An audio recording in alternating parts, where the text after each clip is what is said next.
Foxy, after the last couple of weeks, you're very much the envy of Team Europe and Team USA, but how are you feeling after 48 hours ago?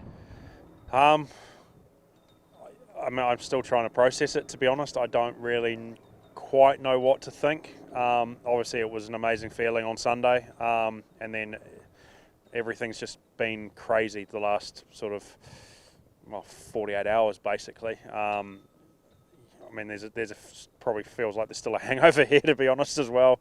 Yeah, it's just been nuts. The support's been amazing. I got so many messages and trying to get through them, and as I said, I don't really know what to think, but it's been pretty cool so far.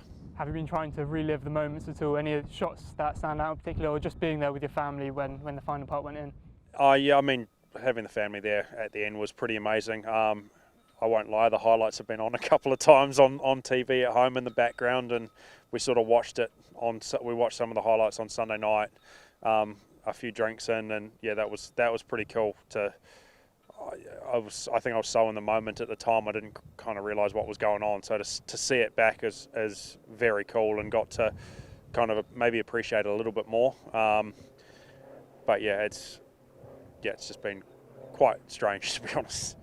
You've won at St Andrews, you've won at Wentworth. I think you're a bit excited about Augusta next year as well. Is there something about these prestigious venues that really bring the best out of you, do you think? Yeah, I mean, I love playing in the big events. I mean, Wentworth's probably not one. I've said it a bunch of times. It never treated me well before, but obviously loved every minute of it last week. I always loved Dunhill Links. Getting to play St Andrews and Kingsbarns and Carnoustie are just fantastic courses as well. But there's just something about that event I loved, and for me, the Augusta comment, I completely forgot I was mic'd up, to be honest. I said it to Dino, but I think my wife didn't get to go this year. She was 36 weeks pregnant, so there was probably a little bit of me that was just wanting to get her there. I had a couple of mates that couldn't go as well, so yeah, there was a bit. I think the excitement there was. I mean, I get to go back because it's such an amazing tournament. Well, hopefully get to go back if the world rankings stay as they are, but to be able to get my family there and my wife and a few extra mates that felt like they missed out last year will be very cool, and hopefully I can finish the year strong and make sure I stay in that top 50 at the end of the year. Obviously, you've been playing brilliant golf for years now, but has there perhaps been a change in your setup? You mentioned Carl Morris in your interview after Sunday. Is there anything that's now taken you to the next level, do you think, in your setup? There's been a few little things. I mean, I've been working with Carl for quite a while, since 2019, but I think we sort of unlocked a few things over the last couple of years. For me, it's spending a lot of time playing when I'm not, playing tournaments. Actually get out, create shots on the golf course. And last year, and this year as well, just trying to beat the golf course, and it kind of takes my thoughts away from anything else. It goes back to it being simply one shot at a time, but almost a slightly different way to get there. And the other big thing is adding Jamie Goff to my team a couple of years ago. I still work with my coach at home, Marcus, but Jamie's been a presence on tour week in, week out ever since the Open in 21. And just having someone eyes on every week has been fantastic.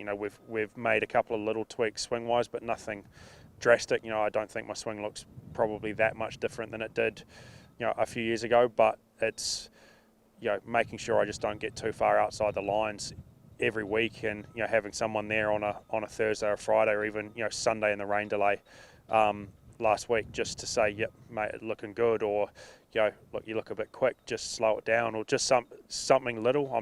I've never been very good at being self-sufficient with that kind of stuff, and trying to do it through COVID, having a coach at home that I couldn't be on the road was pretty tough, and Jamie's been a huge part of that, and it was cool to be able to celebrate with him a little bit on Sunday as well. It's been a great couple of years, but that was kind of the crowning moment, really.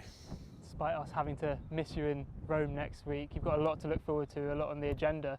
One thing that might be around the corner is the Olympics at this place. How much would that mean to you to represent your country again, and in such a great venue as well? Yeah, I mean, this is an iconic venue. On tour, obviously, Ryder Cup here, and I'm going to get it. Was it 2019? 2018. 2018. Okay, sorry, 2018. yeah, to come to this event, or come to this venue as in the Olympics will just be fantastic. I've been lucky enough to do it twice now in Rio and Tokyo, and hopefully nothing crazy happens before next year, and I can come back here and it'll be great knowing the golf course. I've played here a bunch of times. I've had a couple of good results here as well. So, very, very much looking forward to it, but also, very much looking forward to supporting the boys next week in Rome. I know I'm not a European, but I definitely feel like a European. I know a lot of the guys really well, and we'll be sitting on the couch and watching as much as I can next week, which will be great.